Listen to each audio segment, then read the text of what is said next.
Giovanni, ci racconti la storia di questo luogo? Intanto sono nato in questa casa. Solagna, via Ferracina 38, Osteria d'Oro, 70 anni la nostra gestione, 120 che esiste un'osteria. E noi facciamo mangiare, speriamo bene, ma sì, penso bene. E da sempre abbiamo creduto sul nostro progetto di una trattoria con cibi a chilometri zero, con prodotti locali, la Sala Geramè, fruitore dei polli. Ancora solo, dai. Ancora fruitore dei polli, spero, e cerchiamo cose buone per da mangiare. Tutto qua, spiegare un'osteria è un po' più difficile, più complicato spiegare un wine bar. Ma perché decidere di rimanere qua nonostante tutto? E quindi... Perché innanzitutto è un lavoro che mi piace e penso che sia il compito di ogni uomo cercare il lavoro che gli piace, e per fortuna l'ho trovato con enormi sacrifici, perché non è semplice, però ho trovato, voglio dire, la quadratura del cerchio. Ed è complicato rimanere qui piuttosto che magari scegliere di lavorare, perché tu Complica- comunque sei un nome. È complicato perché Solagna non offre niente al turista, cioè, voglio dire, non è un paese turistico, non è un paese turistico per una serie di cose, per una serie di conseguenze, per lo spopolamento che c'è stato del centro storico, avvenuto con un poca intelligenza anni fa, spostando tutto quanto, voglio dire, su un po' più avanti. Il turismo non c'è, si potrebbe portare, quali sono le formule non lo so, bisognerebbe andare in cerca di queste formule. Certo che un paese muore quando muoiono le piccole trattorie, muoiono le piccole botteghe, muoiono queste. I megacentri non hanno fatto certo bene in questo, ma non è solo questo, è una serie di cose, anche il comportamento delle persone si è spostato magari sulla grande città piuttosto che rimanere nel piccolo paese. E anche sul livello qualitativo di cucina. E sul livello qualitativo di cucina, pensiamo, voglio dire, ai vari hamburger o hamburgerie o altre cose aperte, voglio dire che senz'altro non danno una qualità, danno il cibo, voglio dire, però non è una qualità. Ma cosa manca? La pigrizia delle persone?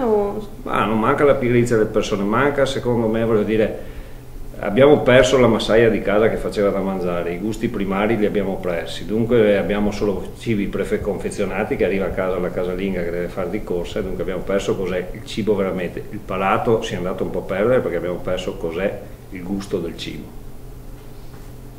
E per riuscire a fare cultura ancora alimentare? E per riuscire a fare cultura bisognerebbe avere, io vado alla ricerca sempre di piccoli produttori così, però bisognerebbe una cerchia di piccoli produttori dove possono organizzarsi magari in categorie o altra cosa e dare un prodotto che sia sano, dunque creare una filiera a tutto tondo. Questa è la cosa più importante, cosa che adesso non succede più di tanto, perché la filiera a tutto tondo, fare l'agricoltore come far l'oste fatto bene è una difficoltà enorme, ma per tutte le cose, per come va il mondo, voglio dire, per tutte le cose, se tu lavori bene hai sempre più difficoltà di quelli che lavorano, voglio dire, così e così. Questa è una filosofia, voglio dire, spiccia, ma è così. Vedo dai miei amici produttori di vino che lavorano bene, vedo dai miei amici produttori di verdura che lavorano bene, perché il costo aggiuntivo stride con i costi che si possono trovare nel supermercato, l'ipermercato, che costa metà la roba. Ed è sempre più difficile economicamente. Un pollo fritto costa, un pollo fritto cotto costa, l'altro giorno l'ho visto, 4 euro. E tu sai benissimo quanto viene un pollo crudo fatto bene, certo, da cucinare. Dunque là la differenza, voglio dire che, per carità, anche, voglio dire, la ristrettezza economica fa sì che la gente non può prendere delle cose buone. Questo è un esempio, voglio dire, che si può, voglio dire, un pollo mangia tutta la famiglia, che sia buono che sia cattivo.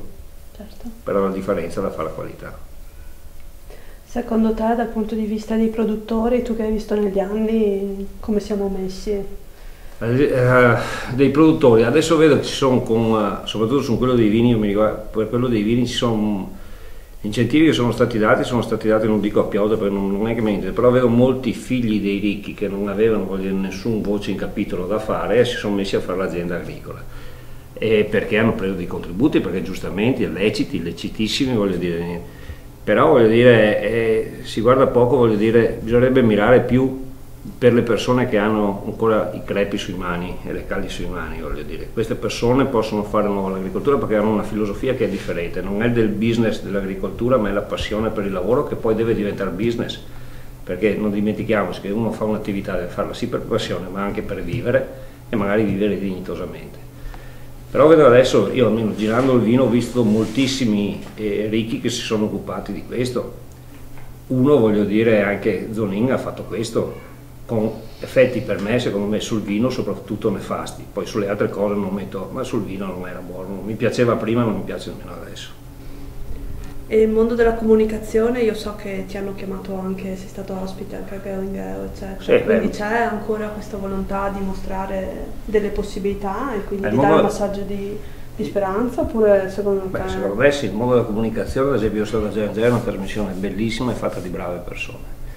Il mondo della comunicazione, secondo me, la cucina, voglio dire, sta un attimo rompendo le scatole, sempre cucina per televisione. Bisognerebbe, voglio dire, darla a piccole dosi, perché voglio dire, c'è sempre un programma di cucina.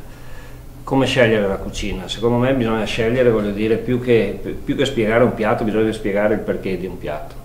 Bisogna spiegare, ad esempio, la cucina del riciclo, quanto si potrebbe spendere meno con prodotti che costano poco, realmente.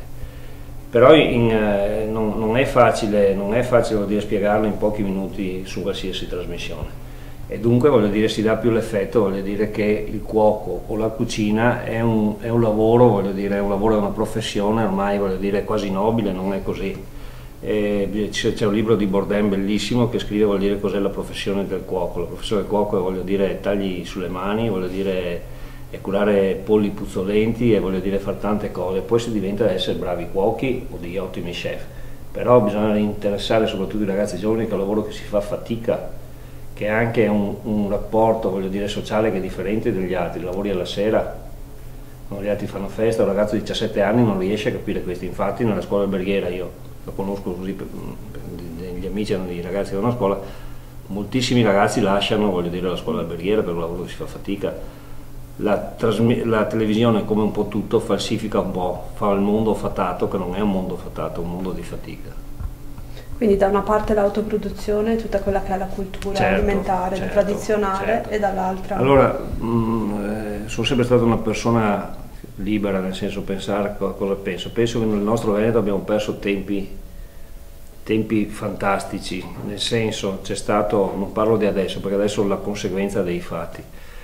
Abbiamo avuto l'opportunità di fare delle cose, vuol dire, sui prodotti del territorio così, ma 20 anni fa, 30 anni fa, quando io lo facevo come anticipatore, e come anticipatore ero preso anche un po' per i coglioni, si può dire coglioni, non lo so, però senz'altro preso in giro, voglio dire.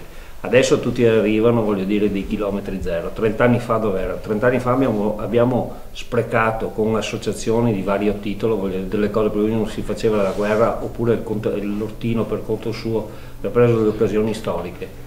Là era il tempo, voglio dire, di seminare.